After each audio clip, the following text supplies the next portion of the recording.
Fala pessoal, tudo bem? Professor Gabriel aqui falando. Bom, eu vou aqui resolver com vocês alguns exercícios pedidos da lista 2, envolvendo a parte de comprimentos de circunferência. Bom, vamos começar então. O primeiro exercício pedido foi esse exercício 3, que basicamente diz o seguinte: a linha curva indicada na figura abaixo tem extremidades em A e B e é formada apenas por semicircunferências. Se o comprimento AB é igual a x, então o comprimento da linha curva.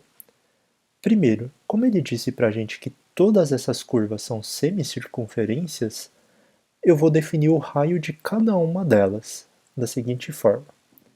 Eu vou chamar essa daqui de R1, essa daqui de R2, essa daqui de R3, a próxima R4, R5, R6, R7 e R8. Então, com isso, a primeira coisa que a gente vai poder afirmar é que o segmento AB vai ser a soma de todos os diâmetros dessas semicircunferências, ou seja, 2R1 mais 2R2 mais 2R3 até 2R8 vai totalizar esse tamanho X que ele deu para a gente. Tá? Então, eu vou escrever 2R1 mais 2R2, 2R3, 2R4 até o 2R8 é igual a x. Beleza. Depois, como ele pede para a gente o comprimento dessa curva, a gente pode calcular da seguinte forma. O cálculo da primeira semicircunferência seria calculado da seguinte forma. 2πr1, que é o comprimento da circunferência inteira, dividido por 2 por ser uma semicircunferência. Logo de cara a gente vê que o 2 simplifica com 2, resultando só em πr1. De uma forma mais direta, eu vou poder dizer direto que a semicircunferência 2 tem comprimento πr2, a próxima πr3, a próxima πr4, assim por diante, até chegar no R8, tendo o comprimento π vezes R8. Colocando π em evidência, vai acabar sobrando R1 mais R2 mais R3 mais até o R8 de novo, e a soma de todos esses raios, a partir da primeira equação, a gente consegue concluir dividindo os dois lados por 2. A gente chega em que a soma dos raios, R1 mais R2 mais R3, até chegar no R8, é igual a x sobre 2. Pegando esse valor aqui e substituindo nesse lugar aqui, a gente chega em π vezes x sobre 2. Beleza, pessoal? Vamos para o próximo, então. O próximo exercício 4, ele dá para a gente essas duas circunferências C1 e C2 de raios R1 e R2. Essas duas circunferências estão apoiadas em uma superfície nos pontos P1 e P2, sabendo que a correia está sem folga e dá a distância entre P1 e P2 igual a 3 raiz de 3. Ele quer saber qual que é o comprimento da correia. Para a gente conseguir calcular o comprimento da correia que engloba essas duas circunferências, é bem importante a decomposição que a gente vai fazer, que vai ser essa daqui. Eu vou traçar o raio até o ponto P1, formando um ângulo de 90 graus, e tendo a medida 4. Depois, eu vou traçar o raio até o ponto P2, formando também um ângulo de 90 e raio 1. E por fim, eu vou ligar os dois centros. Esse trapézio retângulo que a gente acabou desenhando aqui vai ser a chave para a gente descobrir todas as informações que a gente precisa. Então, traçando agora uma reta paralela, passando por esse centro aqui, ó. Opa. Traçando uma reta paralela aqui, passando por esse centro, a gente vai formar um triângulo retângulo aqui na parte de cima e um retângulo na parte de baixo, em que essa medida 1 é transferida para cá e a medida 3 raiz de 3 aqui embaixo vai ser transferida aqui para cima. Por fim, a gente tem a medida desse cateto aqui, que vai ser 4 menos 1, 3. E aí, eu vou chamar esse ângulo aqui de alfa. Vamos lá. Então, quanto que vale a tangente de alfa? Tangente de alfa é igual ao cateto oposto, que é 3 raiz de 3, dividido pela cateto adjacente, que vale 3. Simplifica o 3 em cima com 3 embaixo, a gente chega que a tangente é igual a raiz de 3. Consequentemente, quanto que vale esse ângulo alfa? 60 graus.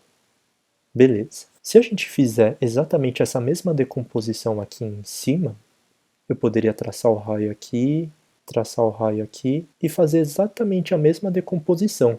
Eu chegaria que esse ângulo aqui também valeria 60 graus. Agora, tendo esse ângulo de 60 mais esse ângulo de 60 totaliza 120, ou seja, a parte aqui do outro lado, o que falta para completar 360 graus, totaliza 240. Ou seja, a gente tem primeiro que essa parte curva da correia representa um arco de 240 graus. Esse ângulo aqui era bem importante para a gente descobrir. E a mesma coisa, o ângulo aqui do outro lado. A gente precisa descobrir quanto que vale esse ângulo aqui, que é correspondente a esse arco que a gente precisa calcular, que agora vai medir quantos graus? Se o alfa mede 60, consequentemente esse pedacinho aqui mede 30. Agora, 30 graus que a gente tem aqui, mais esse ângulo de 90, totaliza 120, que vai ser simétrico aqui do outro lado, conforme a gente já tinha visto, 120 para cá. Então agora a gente tem o quê? 120 com 120 dá 240. Para completar 360 graus, faltam 120 graus. Certo. Anotado todas essas informações, então qual vai ser o comprimento da correia? Como que a gente vai calcular o comprimento dessa correia? O comprimento C vai ser esse comprimento correspondente a um arco de 240 graus, que eu vou chamar de C1, mais 3 raiz de 3, que é esse segmento reto que a gente já tem, mais esse comprimento agora da circunferência menor de um arco de 120 graus, que eu vou chamar de C2, mais esse último segmento reto que está faltando, que também mede 3 raiz de 3, pela simetria da figura. Então vamos calcular. O comprimento da correia vai ser dado por C1, que é esse comprimento de arco de 240 graus, lembrando da formulinha. 240 sobre 360 vezes 2πr, em que o raio nesse caso vale 4, mais 3 raiz de 3 com 3 raiz de 3, isso daqui é uma multiplicação. 3 raiz de 3 mais 3 raiz de 3 dá 6 raiz de 3, mais o arco C2 de um ângulo de 120 graus pela formulinha 120 sobre 360 vezes 2πr, que agora vale 1. 120 por 360 simplificando dá 1/3, e 240 por 360 simplificando vai dar 2/3.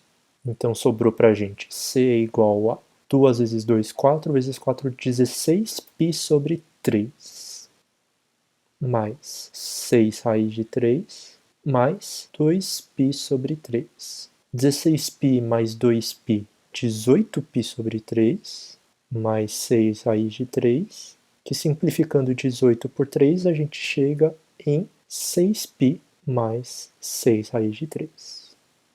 Essa aqui é a resposta. Esse aqui é o comprimento da correia em centímetros. Certo. Vamos para o próximo. Próximo exercício, esse exercício 6 que vocês também me pediram, ele é bem interessante. Se a gente conseguir enxergar direitinho a decomposição que a gente precisa fazer, a gente vê que vai ficar bem fácil de resolver esse exercício. Então, como que a gente vai fazer? A gente tem 6 circunferências de raio 5 são tangentes entre si, e os seus vértices acabam formando um hexágono regular. E aí ele está envolvendo tudo isso com uma correia aqui tangenciando cada uma dessas circunferências. E ele quer justamente o comprimento dessa correia. Como que a gente vai calcular isso?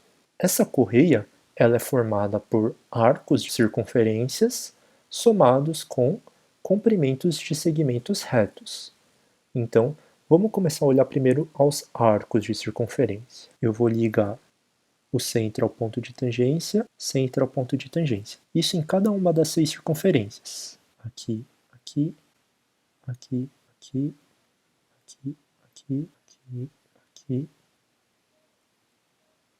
Pronto. Desenhado cada um desses segmentos até os pontos de tangência, a gente consegue enxergar cada um dos arcos que compõem essa correia, que eu estou pintando aqui em verde.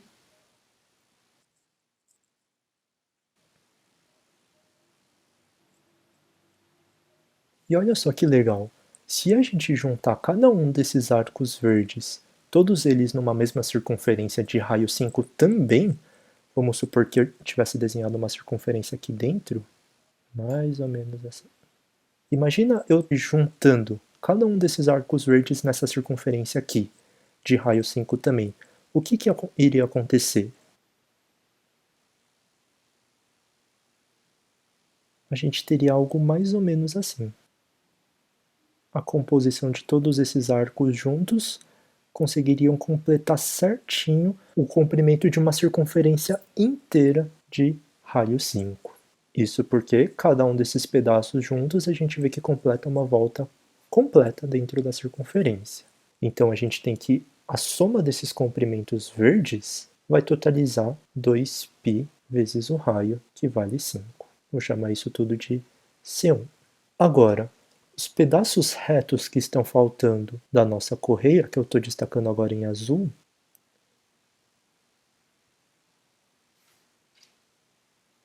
vocês reparam também que cada um desses segmentos azul pode ser enxergado aqui em cima também, que vão ser numericamente iguais ao lado do nosso hexágono regular desenhado.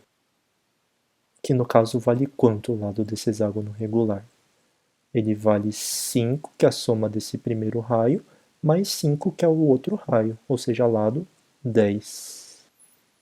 Então a soma dos comprimentos azuis, 6 vezes esse lado do hexágono regular, que vale 10. Finalmente, o comprimento total da correia vale C1 mais C2, 10π dos comprimentos de circunferência, mais 60. Da hora esse exercício, né? Bom, vamos para o próximo então. Próximo exercício, exercício 7, ele diz para a gente o seguinte: suponha que fosse possível dar uma volta completa em torno da linha do Equador, caminhando, e que essa linha fosse uma circunferência perfeita na esfera terrestre. Nesse caso, se uma pessoa de 2 metros de altura desse uma volta completa na Terra pela linha do Equador, o topo de sua cabeça, ao completar a viagem, teria percorrido uma distância maior que a sola dos seus pés em aproximadamente. Bom, parece meio esquisito esse exercício, mas vamos tentar entender ele. Vamos fazer uma figura para enxergar o que vai acontecer.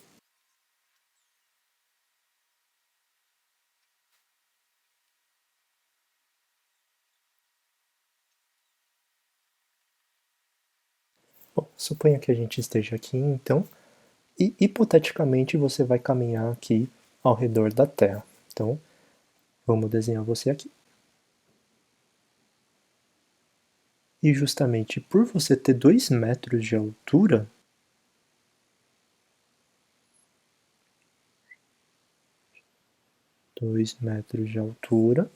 obviamente desenhado numa escala meio grotesca, né?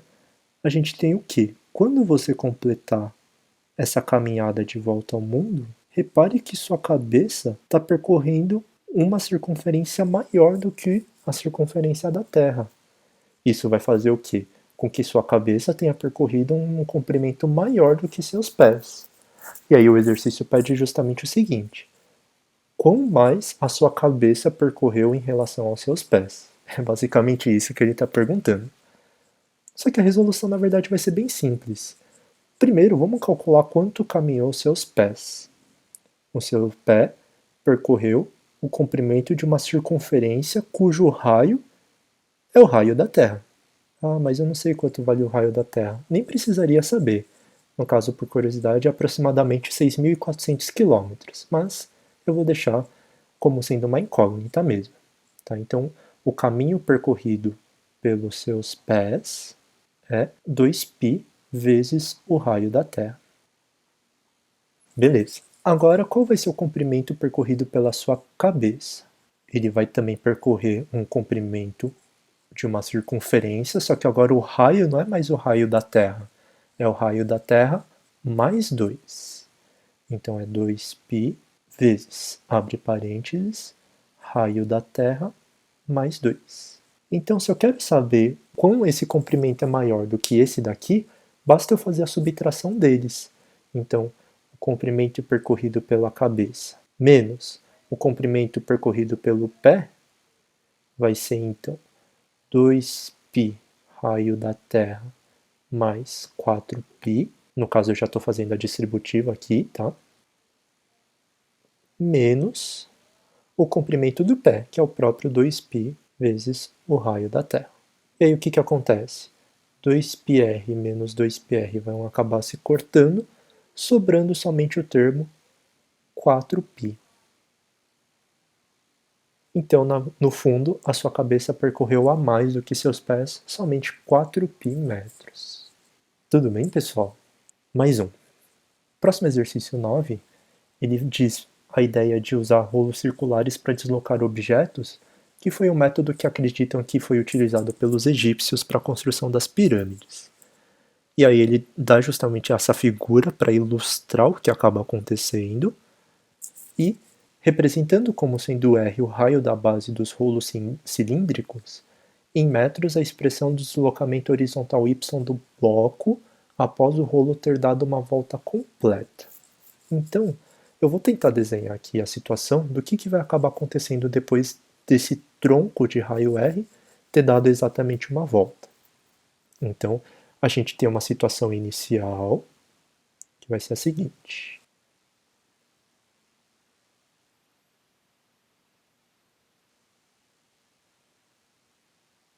Desenho bem simplista, mas importante é a ideia. Então, eu vou começar justamente a rotacionar esse cilindro aqui. Então, ele está começando aqui no ponto A. Então, tem o mesmo ponto A aqui agora. E esse rolo cilindro aqui já acabou andando um pouquinho. O rolo está aqui agora e o bloco está aqui.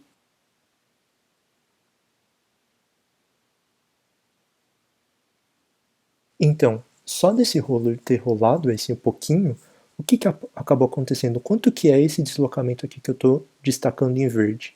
É numericamente igual ao comprimento desse arco aqui, que ele acabou meio que deslizando, que ele acabou rotacionando em relação à situação inicial. A gente tem que, se esse ponto voltasse, rolasse de volta aqui, ele cairia certinho aqui no ponto A. Então, a gente tem primeiro essa situação inicial, esse deslocamento inicial, que representa esse segmento verde. Tá? Só que, isso olhando só em relação ao chão.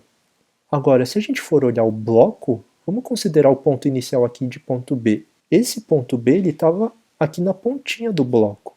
Ou seja, se a gente for olhar agora o bloco em relação ao cilindro, houve também um certo deslizamento aqui, um certo deslocamento. E esse deslocamento corresponde numericamente igual a esse arco aqui que a gente tem também. Então, o bloco em si, ele sofreu um deslocamento verde por causa do deslocamento do próprio cilindro, mas também esse deslocamento azul, correspondente ao deslizamento do bloco em relação ao cilindro. Então, agora, numa situação final, quando esse cilindro completar exatamente uma volta, o que vai acontecer? Ponto A inicial aqui. Então, agora o cilindro completou uma volta completa.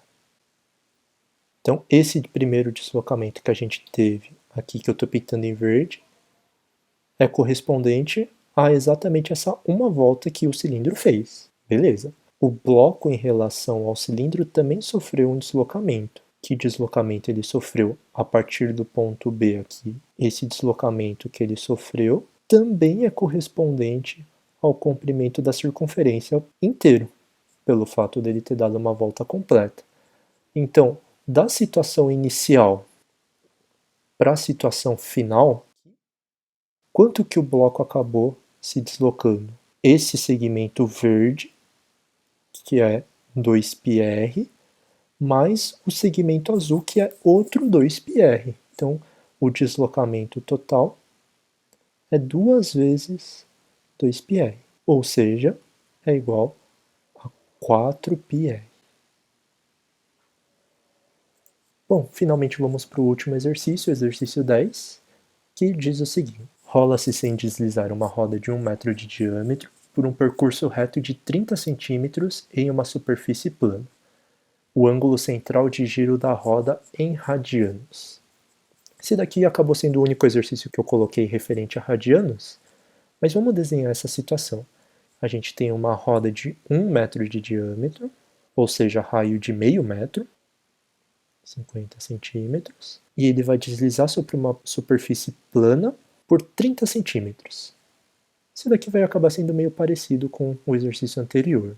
Tá? Então, vamos lá. Vou marcar aqui o ponto inicial, ponto de referência A. O ponto A vai estar aqui, só que agora ele se deslocou 30 centímetros. Então, agora essa roda vai estar localizada mais ou menos aqui. Então, esse comprimento aqui é de 30 centímetros, que é correspondente na circunferência a esse comprimento aqui, o quanto ela acabou deslizando em relação ao ponto inicial. E aí, esse arco aqui, que tem tamanho de 30 centímetros marcado aqui, vai ter um ângulo central de quanto? Quanto que vai valer esse alfa aqui? Pela própria definição de radianos que eu defini para vocês, para a gente descobrir um ângulo alfa em radianos, basta pegar o comprimento do arco que ele enxerga, nesse caso de 30 centímetros, e descobrir quantos raios cabem aqui dentro, ou seja, dividir pelo raio, que no caso é 50. E fazendo essa conta a gente chegaria em 0,6 radianos. Essa aqui seria a medida do ângulo central alfa. Tranquilo então, pessoal? Então é isso, qualquer outra dúvida que vocês tiverem, só postar lá no fórum que a gente vai tirando as dúvidas. Então é isso, pessoal, até mais.